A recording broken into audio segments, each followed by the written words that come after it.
Hello, bachon. Let's see this question. Question says that a harbor lies in the direction 60 degrees southwest from a fort and at a distance of 30 kilometre from it. सबसे पहला तो आप यहाँ पे direction बनाओ बच्चों। ये हमारे पास कौन है, ईस्ट। ये हमारे पास कौन है बच्चों, वेस्ट। ये हो गया नॉर्थ, और इसको साउथ को थोड़ा सा और बड़ा कर लो, ये हो गया साउथ। अब एक हार्बर है हमारे पास जो कितने डिस्टेंस पे है बच्चों, यहाँ पे ये पॉइंट सपोज ए हो गया, और ये हमारे पास हॉरिजॉन्टल लाइन हो गया, और ये ओ हो गया। तो ये डिस्टेंस 30 किलोमीटर, और एंगल हमारे पास कितना बन रहा है बच्चों, 60 डिग्री एंगल बन रहा है। ये 60 है, तो ये एंगल हमारे पास कितना होगा बच्चों, 30। ये 90 और ये भी 90। अब क्या बोला जा रहा है हमसे, a ship sets out from the harbour at noon and sails due east at 10 kilometre per hour, मतलब वो इस डायरेक्शन में 10 किलोमीटर पर आवर से जा रहा है। Then the time in hours in the evening at which the ship will be 70 kilometre from the fort, मतलब उसे कितने डिस्टेंस पे है, वो 70 किलोमीटर पे है। हमें वो टाइम बताना। ये सपोज कितना है बच्चों, 70 किलोमीटर। मतलब इस पॉइंट को अगर हमने डी कंसीडर कर लिया, तो यहाँ पे ए डी को क्या कंसीडर कर लो आप, ए, और इस पॉइंट को आप सी कंसीडर कर लो, और डी सी को आप क्या कंसीडर कर लो, और फिर इसको छोड़ो। यहाँ पे इन जनरली हम लिखते हैं, यहाँ पे आप ऐसे देखो, ये 30 है और ये भी 30 है, तो इस ट्राइंगल में आप क्या करो, यहाँ पे साइन थीटा और कॉस थीटा लगाओ। तो फाइनली क्या आएगा वो देखो आप, इन ट्राइंगल ओ डी ए। यहाँ पे अगर हमने बच्चों साइन थीटा लगाया, तो साइन थीटा क्या आएगा, ये अगर देखें तो ये हाइपोटेनियस है, मतलब परपेंडिकुलर ए डी अपॉन, ये आ जाएगा हमारे पास ए डी डिवाइड, मतलब साइन थीटा है ना, तो डायरेक्टली साइन 30 लिखो आप यहाँ पे।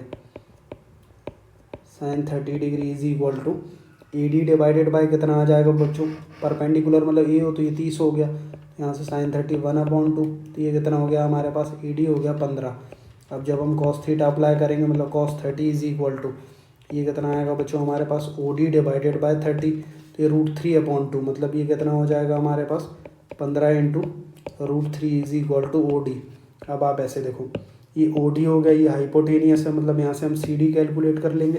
तो फाइनली देखो आप यहाँ पे in triangle O D C triangle में अगर हम सी डी देखें, तो ये क्या आएगा, अंडर रूट के अंदर ओ सी का स्क्वायर माइनस कितना आएगा बच्चों, ओ डी का स्क्वायर इज इक्वल टू, ओ सी का मतलब कौन है 70, तो ये कितना आएगा 70 इंटू 70, फिर माइनस में कितना आएगा ओ डी का स्क्वायर, मतलब कितना आएगा बच्चों 15 इंटू 3, फिर 2 बार आएगा 15 इंटू, ये हो जाएगा हमारे पास 3।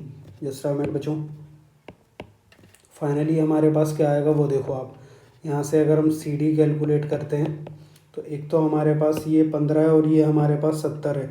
जस्ट अ मिनट बच्चों, ये 4900 डायरेक्टली लिख लो आप यहाँ पे, ये हो गया 4900 माइनस ये कितना हो गया बच्चों 225 इंटू हो गया हमारे पास 9 इज इक्वल टू, यहाँ पे इसको हम सिंप्लीफाई करेंगे तो 225 इंटू 9 है ना हमारे पास, √3 था तो एक ही बार 3 आएगा ना, ये सिर्फ 3 आएगा। तो 225 इंटू हमारे पास हो गया 3, मतलब ये हो गया हमारे पास 675, मतलब ये हो गया बच्चों हमारे पास 4225 का अंडर रूट। तो ये बेसिकली किसका अंडर रूट है बच्चों, 65 का। अब आप ऐसे देखो, अगर हम ए सी डिस्टेंस को देखें, यहाँ पे ए सी डिस्टेंस हमारे पास कितना आएगा बच्चों, A D plus D C. इसको क्यों देख रहे हैं, बिकॉज वो 10 किलोमीटर पर आवर से इसी डिस्टेंस में ईस्ट में गया था। तो ये हमारे पास ए डी प्लस ये हो जाएगा 15 प्लस हो गया बच्चों 65, तो ये हो गया हमारे पास 80 किलोमीटर, और डिस्टेंस सारी किस में, किलोमीटर में। अब हमसे क्या बोला जा रहा है कि हमें वो टाइम बताना है।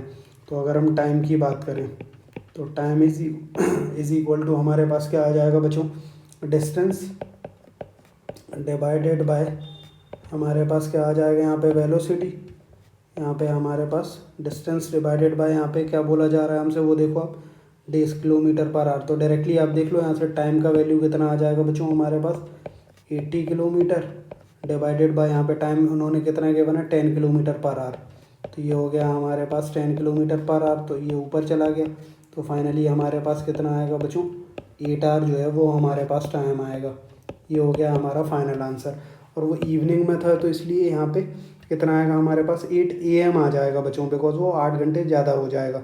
तो इस पूरे क्वेश्चन का जो आंसर है वो हमारे पास कितना आएगा बच्चों, 8। एक बार और यहाँ पे देख लो, वो नून में चला था ना शेप, अगर हम यहाँ पे देखें तो ये हो गया नून। तो फाइनली हमारे पास वो 12 PM था ना, तो ये 8 PM आएगा बच्चों हमारे पास। अगर वहाँ पे डायरेक्शन उस तरीके से बोला जा रहा होता।